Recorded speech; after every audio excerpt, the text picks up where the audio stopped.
তাহলে কি হচ্ছে যে ফারাক্কার পানি যখন বন্ধ করে দেয় তখন আমরা পানি না পেয়ে শুকিয়ে মরি, যখন পানি ছেড়ে দেয় তখন আমরা ডুবে মরি, এরকম অবস্থা। তবে জন্য কিনে নিয়ে যাচ্ছি, কিন্তু সে মিষ্টি থেকে তো চেখে দেখা হয় না, চেখে দেখে তো আর স্বাদ বোঝা যায় না। মিনিমাম হাফ কেজি মিষ্টি না খেলে কি বোঝা যায় যে মিষ্টির স্বাদ কেমন।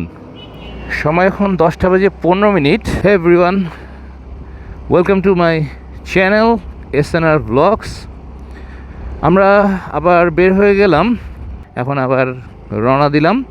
এখন আপনাদেরকে দেখাবো ভদ্রা থেকে সাহেব বাজার যদি যেতে হয় তাহলে দুইটা ওয়ে আছে, তা আমরা একটা ওয়েতে যাব।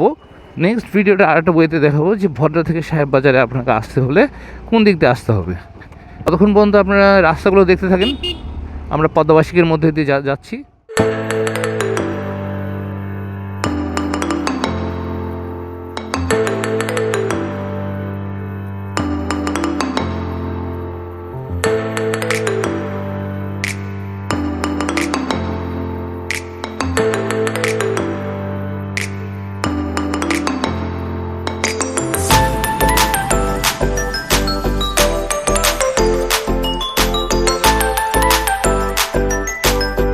থেকে সাহেব বাজার কোনভাবে যাওয়া যায় সেই রাস্তা আমরা ফলো করে যাব।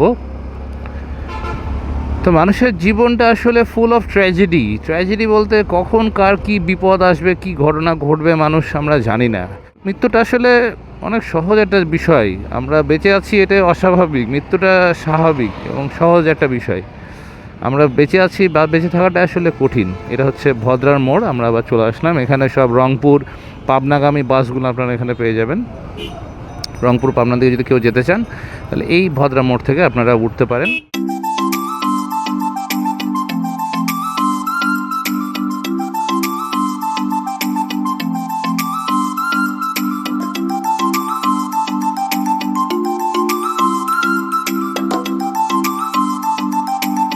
বলছিলাম যে আমাদের life is full of tragedy, কখন কার কী বিপদ হবে কি হবে। আমি যে রাস্তায় মোটরসাইকেল চালাচ্ছি এখন, যে আমি ঠিকভাবে সুস্থ শরীরে যে বাসায় ফিরে যেতে পারবো কিনা এটাও আমি জানি না।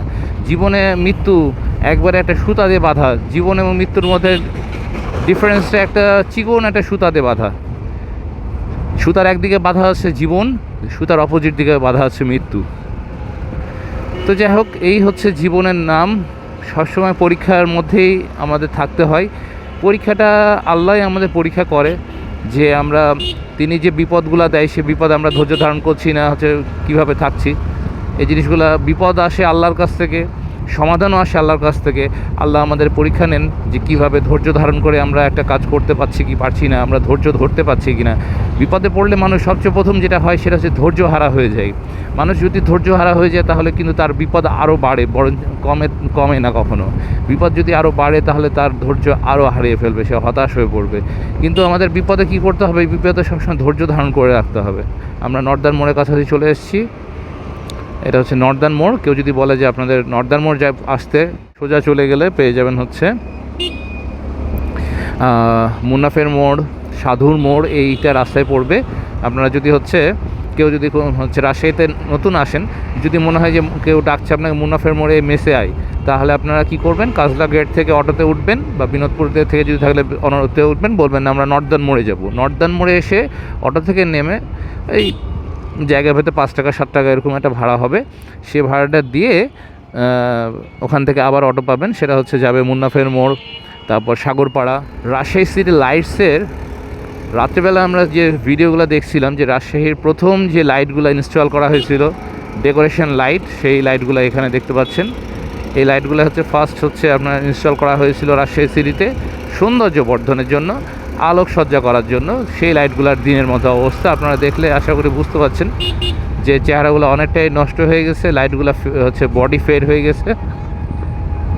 আমরা যাচ্ছি এখন সাহেব বাজারের উদ্দেশ্যে। সাহেব বাজার আমরা এখন চলে এসেছি তালাইমারি শহীদ মিনার। এটা বাঁধের উপরে একটা শহীদ মিনার আছে, এই এরিয়াটাকে বলা হয় তালাইমারি শহীদ মিনার। এখানে সুন্দর বাঁধের ওপারে হচ্ছে সুন্দর নদীর ভিউ দেখা যায়। মানে এটা হচ্ছে শহর রক্ষা বাঁধ, যেটা বাম দিক দিয়ে দেখতে পাচ্ছেন।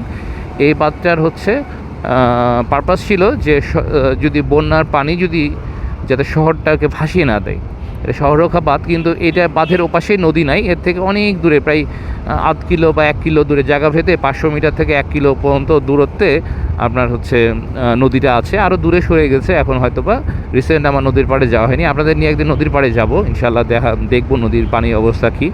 শীত শেষ হলো, এখন তো পানি কম আছে, কারণ আমাদের এই পদ্মা নদীটা ফারাক্কার সাথে জড়িত, মানে যুক্ত, গঙ্গা ফারাক্কা। তার ফলে কি হচ্ছে যে ফারাক্কার পানি যখন বন্ধ করে দেয় তখন আমরা পানি না পেয়ে শুকিয়ে মরি, যখন পানি ছেড়ে দেয় তখন আমরা ডুবে মরি, এরকম অবস্থা। তবে রাজশাহী কম বেশি বন্যা কবলিত হয়নি। সে 88-র পরে আর বন্যা হয়েছে কিনা আমি জানি না, 88-তেও ডুবেছিল কিনা আমি সেটাও জানি না, কারণ